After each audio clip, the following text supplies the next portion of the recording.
Class 10 welcome to my class. আজকে আমাদের আলোচনার বিষয় হাইড্রোজেন সালফাইডের ধর্ম। হাইড্রোজেন সালফাইডের ধর্মকে আমরা যে কোনো ধর্মকে আমরা দুভাগে ভাগ করি, একটা ভৌত ধর্ম আর একটা রাসায়নিক ধর্ম। ভৌত ধর্ম সম্বন্ধে আমাদের একটু পরিচিতি হয়ে গেছে, তো ভৌত ধর্মগুলো আমরা প্রথমে শিখব। হাইড্রোজেন সালফাইডের ভৌত ধর্ম। ভৌত ধর্ম বলতে আমরা কি বুঝি? গন্ধ, বর্ণ। গন্ধ, হাইড্রোজেন সালফাইডের একটা বিশেষ গন্ধ আছে, পচা ডিমের মতো, পচা ডিমের মতো গন্ধ।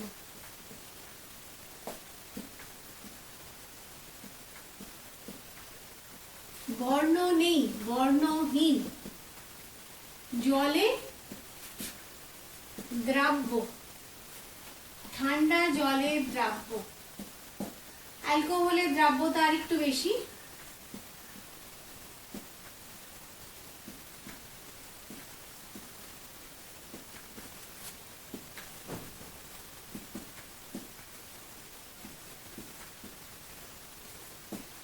গরম জলে অদ্রাব্য।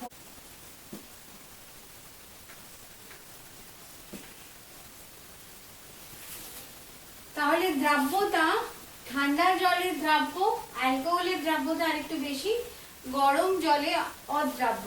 আর যখন আমরা সংগ্রহ করেছিলাম তখন দেখেছিলাম যে বাতাসের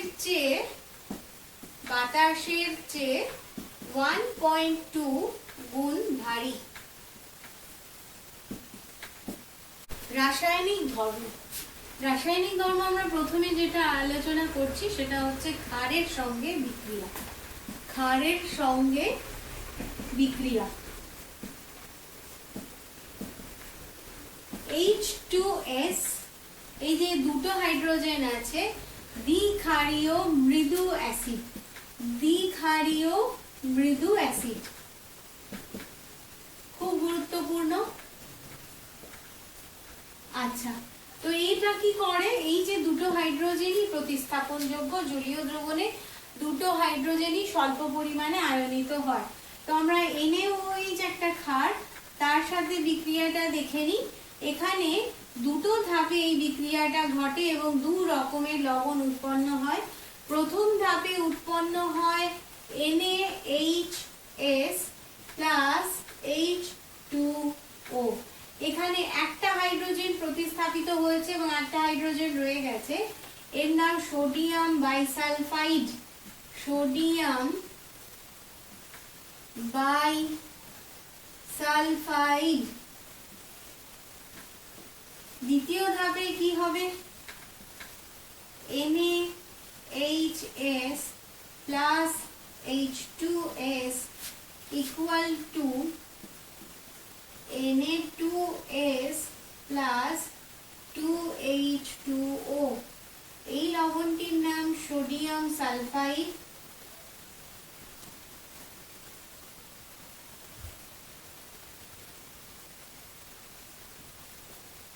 দুটো লবণই বর্ণহীন।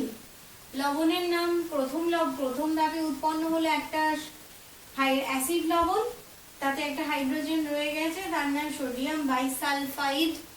ডি কথাটা খেয়াল রাখবো আমরা, বাইসালফাইড। এস যুক্ত লবণগুলোকে আমরা বলবো সালফাইড। আর Na2S সোডিয়াম সালফাইড দুটোই বর্ণহীন। আর 2 অক্সিজেনের সাথে বিক্রিয়া। অক্সিজেনের সঙ্গে বিক্রিয়া। তাতে আমরা কি দেখতে পাচ্ছি? তাতে আমরা দেখতে পাচ্ছি যদি অতিরিক্ত অক্সিজেন থাকে, প্রথম ধাপের বিক্রিয়া যেটা লিখেছি সেটা অতিরিক্ত অক্সিজেন বা বাতাসে হাইড্রোজেন সালফাইড নীল শিখায় জলে, এটা একটা 1 নম্বরের প্রশ্ন হিসেবে আসে। অতিরিক্ত অক্সিজেন বা বাতাসে হাইড্রোজেন নীল শিখায় জলে এবং সালফার ডাই অক্সাইড আর জল উৎপন্ন করে। আর কম পরিমাণ অক্সিজেনে হাইড্রোজেন সালফাইড শুধু হলুদ রঙের সালফার উৎপন্ন করে। তো সমীকরণটা একবার দেখে নিই। 2H2S plus 3O2 2SO2 plus H2O, এটা অতিরিক্ত অক্সিজেন। এবার কম পরিমাণ অক্সিজেনে যদি বিক্রিয়াটা ঘটে তাহলে 2H2S plus O2 equal to 2S plus H2O। এই S হচ্ছে হলুদ বর্ণের সালফার, হলুদ বর্ণ।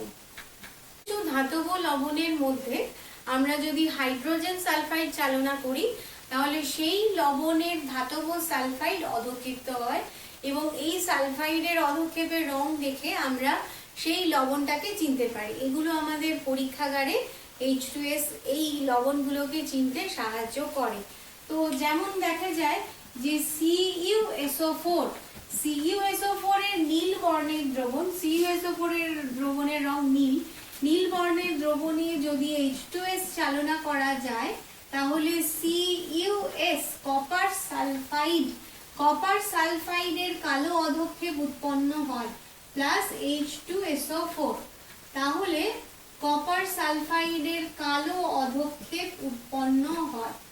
এবার যদি সিলভার সালফেট Ag2SO4 এর জলীয় দ্রবণে H2S চালনা করা হয় তাহলে AgS প্লাস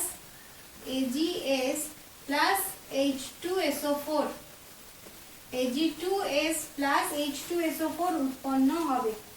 AgSO4 এর রং সাদা, Ag2S এর রং কালো, আর লেড সালফেট PbSO4 এর জলীয় দ্রবণে যদি H2S যোগ করা যায় তাহলে উৎপন্ন হয় PbS প্লাস H2SO4। PbSO কালো বর্ণের। তাহলে আমরা এখানে কি দেখতে পেলাম যে কিছু কিছু লবণের মধ্যে আমরা যদি H2S যোগ করি তাহলে তাদের সালফাইড অধক্ষিপ্ত হবে। হাইড্রোজেন সালফাইডের বিজারণ ধর্ম।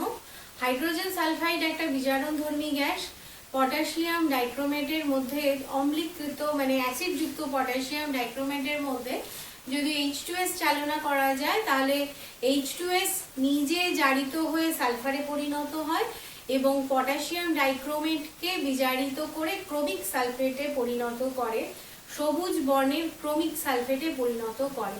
তো এবার বিক্রিয়াটা আমরা শিখে নিই। তাহলে হাইড্রোজেন সালফাইড একটা বিজারণধর্মী গ্যাস। এই বিক্রিয়াটা দুভাবে আসতে পারে, যে পটাশিয়াম ডাইক্রোমেটের দ্রবণে H2S চালনা করলে কি ঘটে সমীকরণ সহ লেখো, এইভাবেও আসতে পারে। হাইড্রোজেন সালফাইড যে বিজারণধর্মী তার একটা উদাহরণ দাও, সেইভাবেও আসতে পারে। তাহলে বিক্রিয়াটা এইরকম, K2Cr2O7 এর নাম হচ্ছে পটাশিয়াম ডাইক্রোমেট। K2Cr2O7 এর নাম পটাশিয়াম ডাইক্রোমেট। পটাশিয়াম ডাইক্রোমেট কমলা বর্ণের, খুব সুন্দর রং হয়।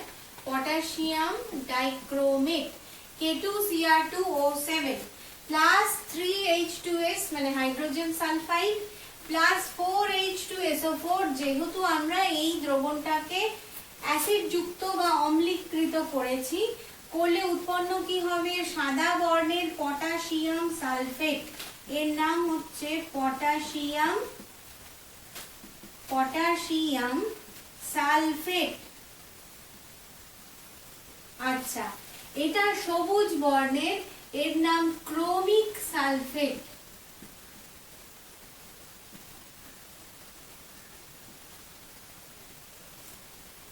আর আবার হলুদ বর্ণের সালফার উৎপন্ন হলো, সালফার। তাহলে এই বিক্রিয়ায় হাইড্রোজেন সালফাইড থেকে সালফার উৎপন্ন হয়েছে, তার মানে এখানে বিজারণ নিজে বিজারিত হয়ে সালফারে পরিণত হয়েছে, আর K2Cr2O7 জারিত হয়ে পটাশিয়াম সালফেট এবং ক্রোমিক সালফেট উৎপন্ন করেছে। ক্রোমিক সালফেটের রং সবুজ বর্ণের। তো এক্ষেত্রে আরেকটা প্রশ্ন এসে থাকে, কি চাক্ষুষ পরিবর্তন লক্ষ্য করবে? তো চাক্ষুষ পরিবর্তনটা কি? কমলা বর্ণের দ্রবণ সবুজ বর্ণের দ্রবণে পরিণত হবে। সোডিয়াম নাইট্রোক্লোরাইডের সাথে বিক্রিয়া। এই বিক্রিয়া দিয়ে আমরা H2S কে শনাক্ত করে থাকি। সোডিয়াম নাইট্রোক্লোরাইড বিক্রিয়াটা আমরা কি করি? প্রথমে NaOH এ অনেকক্ষণ ধরে H2S চালনা করার পর সেখানে যদি আমরা কয়েক ফোঁটা সোডিয়াম নাইট্রোক্লোরাইড যোগ করি তাহলে দ্রবণের বর্ণ বেগুনি হয়ে যায়। তাহলে প্রথম ধাপে আমি যখন NaOH এর সাথে H2S এর বিক্রিয়া করছিলাম, এটা আমরা ক্ষারের বিক্রিয়াতে অলরেডি শিখে নিয়েছি, আমাদের উৎপন্ন হবে Na2S প্লাস H2O। এবার এই Na2S এর সাথে সোডিয়াম নাইট্রোক্লোরাইডের বিক্রিয়ায় বেগুনি বর্ণের দ্রবণ উৎপন্ন হবে। Na2S প্লাস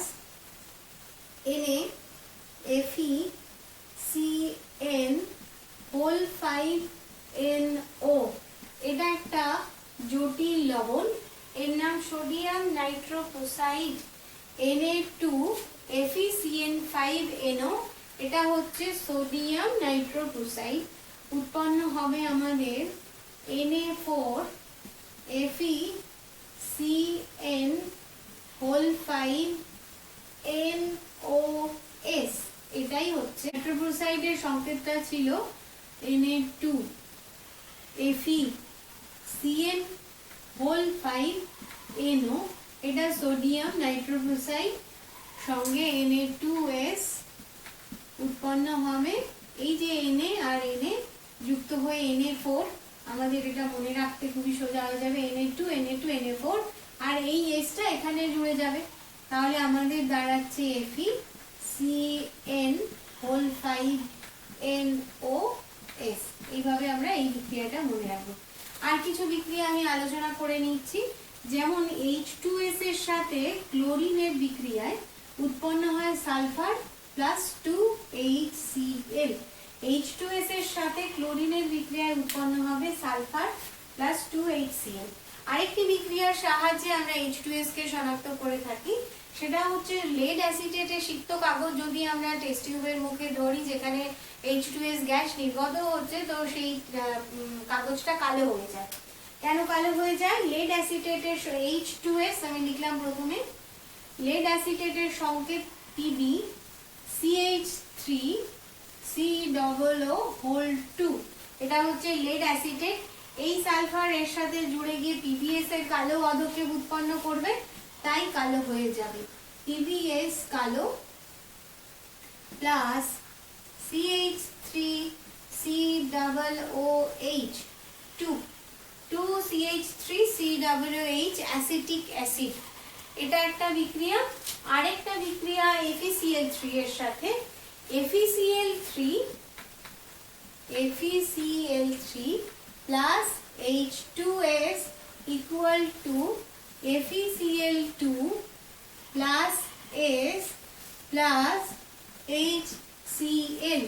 এটা FeCl3 এর মধ্যে যদি H2S যোগ করা যায়, তাহলে ফেরিক ক্লোরাইডটা ফেরাস ক্লোরাইডে পরিণত হয় এবং সঙ্গে সালফার উৎপন্ন হয়। হাইড্রোজেন সালফাইড একটা বিষাক্ত গ্যাস। যদি হাইড্রোজেন সালফাইডের পরিমাণ বাতাসে 0.1% এর বেশি হয়, তখনই বিষক্রিয়া শুরু হয়ে যায়। যদি 100 ppm এর বেশি হয়, তাহলে 48 ঘন্টার মধ্যে বিষক্রিয়া শুরু হয়ে যায় এবং মৃত্যু হয়। যদি বাতাসে সেটা 700 ppm এর বেশি হয়, তাহলে 15 মিনিটের মধ্যে মৃত্যু। আর 1000 ppm এর বেশি হলে তৎক্ষণাৎ মৃত্যু হয়ে যাবে। তো H2S এর যে বিষক্রিয়া, সেটা কিন্তু H2S এর ভৌত ধর্ম নয়, এটা রাসায়নিক ধর্ম।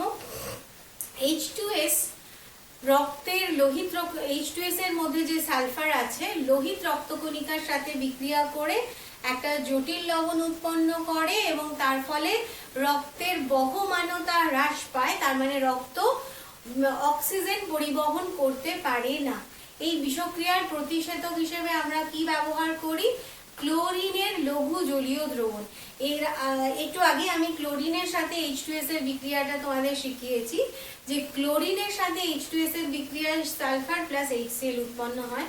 তাহলে H2S এর বিষক্রিয়ার জন্য প্রতিষেধক হিসেবে আমরা ব্যবহার করি ক্লোরিনের লঘু জলীয় দ্রবণ। তাহলে তোমরা ভালো থেকো। আজকে এই পর্যন্তই আমাদের ক্লাস। পরের ক্লাসে H2S আমাদের এখানেই শেষ হয়ে গেল। পরের ক্লাসে নাইট্রোজেনের সঙ্গে নিয়ে তোমাদের কাছে হাজির হব, নাইট্রোজেনকে নিয়ে আসবো পরের ক্লাসে। ততদিন অবধি তোমরা ভালো থেকো।